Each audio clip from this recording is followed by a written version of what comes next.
तांडवपुर गांव में घुंघरू नाम का नाई अपने पत्नी लज्जो के साथ रहता था। वो बड़ा ही आलसी किस्म का आदमी था और थोड़ा बेवकूफ भी, लेकिन लज्जो बहुत ही समझदार और तेज दिमाग की थी। एक दिन घुंघरू भागते हुए घर आता है। अरे क्या हुआ? ऐसे भागते हुए क्यों आ रहे और इतना घबराए हुए क्यों हो? कोई बात हुई है क्या? अरे भाग्यवान, बाद में पूछना, पहले दरवाजा जल्दी से बंद करो। दरवाजा बंद कर लेती है और पूछती है, ए जी बताओ तो हुआ क्या है? घुंघरू डरते हुए बोलता है, मुझसे बहुत बड़ी गलती हो गई। अरे हुआ क्या? पूरी बात बताओ तो मुझे। घुंघरू डरते हुए कहता है, मैं ठाकुर के यहाँ हजामत करने के लिए गया और वहां मेरा आंख लग गई। फिर? ठाकुर का हजामत करते समय बाल के साथ साथ एक कान भी कट गया। हे भगवान, ये क्या अनर्थ कर दिया तुमने। अब ठाकुर के लोग आते ही होंगे, अब मैं क्या करूं? तभी दरवाजे पर जोर से दस्तक होती है। अरे ओ घुंघरू के बच्चे, बाहर निकल। क्या हुआ हुजूर? क्या बात है? कहाँ गया घुंघरू का बच्चा? तुम्हें पता है वो ठाकुर का बाल बनाते समय बाल के साथ साथ एक कान भी काट दिया। ये तो बहुत बुरा हुआ भाई। अब राज्य भर के लोग उन्हें कनकट्टा ठाकुर बोलेंगे। अब बकवास बंद करो और बताओ कहाँ है वो घुंघरू का बच्चा? हुजूर उसे माफ कर दो, अभी तो वह घर पर नहीं है। जैसे ही घर आता है मैं खुद उसे ठाकुर के पास लेकर आऊंगी और बचे हुए कान कटवा दूंगी। क्या कहा तुमने? नहीं नहीं, मेरा मतलब है बचे हुए बाल कटवा दूंगी। कोई जरूरत नहीं है उसे लेकर हमारे सामने लाने की। नौकर वापस चले जाते हैं और घुंघरू कुछ दिनों तक बाहर ही नहीं आता। एक दिन, अरे सुनते हो, रोटी खा लो। रोटी? हाँ, वो तो खाना ही पड़ेगा। यही काला रोटी खाते खाते मैं तो काला हो गया हूँ। फोकट में काला नीला पीला कोई भी रोटी नहीं मिलती। खाना हो तो खाओ और ना खाना हो तो चुपचाप काम पर निकल जाओ। मतलब क्या है तुम्हारा? मैं ना खाऊं? हाँ हाँ जरूर खाओ, पर जो बचा हुआ आटा था वो भी खत्म होने को चला है और तुम हो कि काम पर जाने का नाम ही नहीं लेते। बेचारा घुंघरू काम पर जब भी जाता कोई ना कोई परेशानी खड़ा कर देता। घुंघरू अभी तक ना जाने कितनों का नाक कान काट चुके थे, इसीलिए उसे कोई काम नहीं देता। एक दिन, सुना है राजा जी के यहाँ 14 साल बाद बेटा हुआ है और उन्होंने अपना खजाना खोल दिया है और गरीबों को दिल खोलकर दान दे रहे हैं।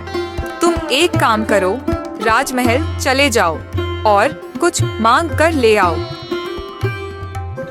क्या मांग कर लाऊं? अभी भी क्या, ये मैं ही बताऊं? खुद के पास भी तो दिमाग है कि नहीं, उसी का उपयोग कर लेना।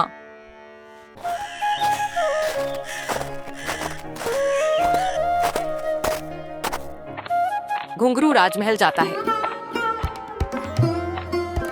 मुझे भी कुछ दे दो महाराज।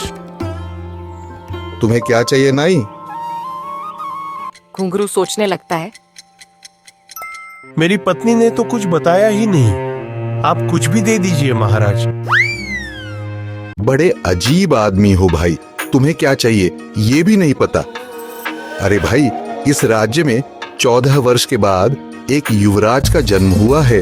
इसी खुशी में मुंह मांगा दान दे रहे हैं और एक तुम हो कि मांग ही नहीं रहे। तुम्हें जो भी पसंद हो मांग सकते हो। महाराज, मुझे तो सिर्फ सोना पसंद है। आपको जो सही लगे दे दो महाराज। ठीक है घुंघरू, मैं तुम्हें थोड़ा सा जमीन दे देता हूँ। घुंघरू राजमहल से खुशी खुशी जाने लगता है और सोचने लगता है, आज तो मैं पेट भरकर खाऊंगा और जी भरकर सोऊंगा। वाह, आज तो मजा ही आ गया। ये सब सोच ही रहा था, तब तक घर पहुंच गया और घर पहुंचते ही उसकी पत्नी पूछती है, तुम्हें क्या दिया राजा ने? क्या मांगना है? ये तो तुमने बताया ही नहीं था। मैंने बोला जो सही लगे दे दो महाराज। राजा साहब ने जमीन दे दिया।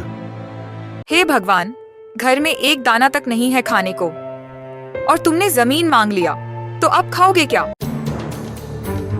ये तो पहले ही बताना चाहिए ना। मांगना क्या है? तुमने तो कुछ बताया ही नहीं था। देखो, ये सब मैं नहीं जानता। मुझे नींद लगी है, सोने जा रहा हूं। ये बात सुनकर लज्जू बहुत दुखी होती है और मन ही मन सोचने लगती है, क्यों ना इस जमीन के टुकड़े पर ही कुछ न कुछ किया जाए। उस दिन किसी तरह से गुजारा करते हैं और अगले ही दिन लज्जू और घुंघरू सुबह सुबह खेत पर जाते समय, देखो जी, मैं जैसे जैसे बोलूंगी वैसे ही करते जाना, समझे तुम? हाँ हाँ बिल्कुल, जैसे तुम बोलो। खेत पर पहुंचने के बाद घुंघरू बोलता है,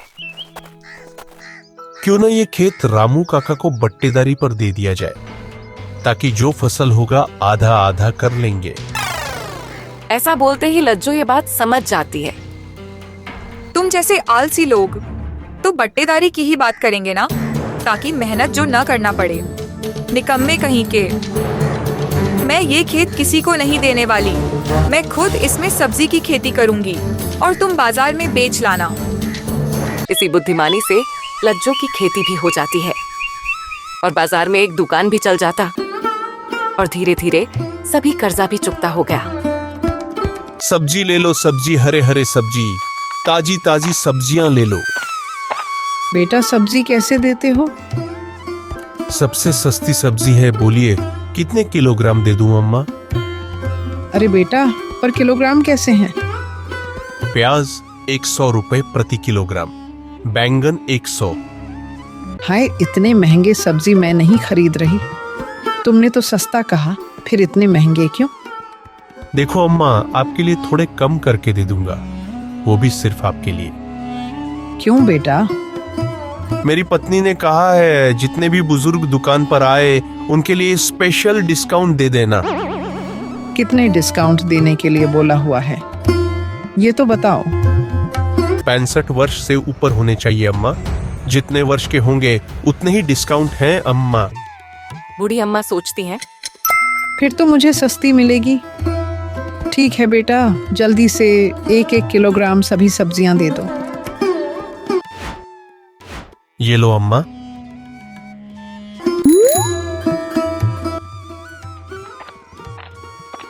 ऐसे ही धीरे धीरे कुछ वर्ष बीतने के बाद लज्जो भी धनवान होती चली गई। अचानक से एक दिन बहुत जोर जोर से बिजली कड़कने लगी और घना अंधेरा छा गया, मानो आज प्रकृति पूरा गांव डुबो देंगे।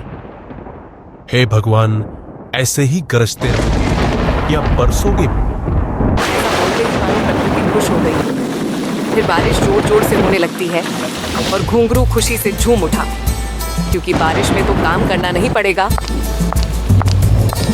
सभी सब्जी बाजार में ले जाकर जल्दी से बेच डालो, नहीं तो घाटा हो जाएगा। अरे अरे लज्जो, तुम्हें मालूम भी है तुम क्या बोले जा रही हो? इतने जोर की बारिश में भला कौन सब्जी खरीदने आएगा? हे भगवान, यदि आज बारिश बंद नहीं हुई तो मेरी सारी सब्जियां खराब हो जाएगी। और भगवान किसी की एक ना सुनी, सिवाय घुंघरू के इसी तरह पूरी रात झमाझम बारिश होती और बिजली कड़कती रहती है। सुबह होते ही बारिश बंद हो जाती है और फिर घुंघरू भगवान से प्रार्थना करने लगता है, हे भगवान, तूने बारिश क्यों रोक दी? अब तो मेरी पत्नी चैन से सोने भी नहीं देगी और मुझे काम पर भेज दे। तभी एक आवाज आती है, ए जी, सुनते हो? जल्दी उठो, बाजार के लिए लेट हो रहा है। फिर क्या? लज्जो के बाद बार बोलने पर घुंघरू पूरे दिन बाजार में सब्जी बेचता है। सब्जी ले लो, सब्जी, ताजी ताजी सब्जी। और शाम होते ही घर जाते समय, आज तो मैं बहुत थक गया हूँ। ना जाने कल कितने बजे तक सोने को मिलेगा। आज रात तो खूब सोऊंगा, चाहे कुछ भी हो जाए। मैं जगने वाला नहीं। उसी रात 3 चोर आपस में बात कर रहे होते हैं। सुना है इस बार घुंघरू के घर अच्छी कमाई हुई है। फिर तो चलो आज घुंघरू के घर चोरी करते हैं। किसी ने देख लिया तो मुसीबत आ जाएगी। मैंने सुना है घुंघरू हमेशा घर में ही सोते रहता है। अरे भाई फिर तो हम लोग और भी आसानी से हाथ साफ कर सकते हैं। अरे हाँ भाई, वो तो मानो इस कलयुग का कुंभकर्ण हो। यदि तुम उठाना भी चाहो तो भी उठने वाला नहीं है। तीनों चोर चुपके चुपके घुंघरू के घर के पीछे छुप जाता है। पर लज्जो चोर को छुपते हुए देख लेती है और लज्जो मन ही मन बोलती है, अरे ये तो कोई चोर लगता है। चोर के बच्चे रुक जा, आज तुझे अच्छा मजा चखाती हूँ। घर के सभी लोग अपने अपने कमरों में सो रहे होते हैं, पर लज्जो जानबूझकर सोने का नाटक कर रही थी। तभी तीनों चोर आपस में बोलते हैं, अरे यार जाना किधर से है, समझ नहीं आ रहा अब क्या करें। अरे बेवकूफ, वो देखो एक खिड़की खुली हुई है, चलो खिड़की से चलते हैं। तीनों चोर बारी बारी से खिड़की से झांकने लगते हैं। तभी लज्जो चाकू उठाती है और एक चोर का उंगली काट देती है। तभी वह चोर बोलता है, अरे थोड़ा सावधानी से, लगता है सामने कुछ नुकीले वस्तु है। रुको मैं नुकीले वस्तु को अभी निकाल देता हूँ। आहा, हाय मेरा कान। अरे मेरे कान को क्या हो गया? मुझे पहले से मालूम था तुम सभी से कुछ नहीं होने वाला। रुको अभी निकाल कर फेंक देता हूँ उस नुकीले वस्तु को। तभी उनका नाक काट देती है। इसी तरह से बारी बारी करके तीनों चोरों का कुछ न कुछ काट देती हैं। किसी का उंगली तो किसी का कान और किसी का नाक काट देती है। इसी तरह से लज्जो तीनों चोरों को अच्छी सबक देती हैं। दोस्तों, यदि यह वीडियो अच्छी लगी तो वीडियो को लाइक और चैनल को सब्सक्राइब करें। साथ ही एक प्यारी सी कमेंट भी करें। तो मिलेंगे अगले वीडियो में। धन्यवाद।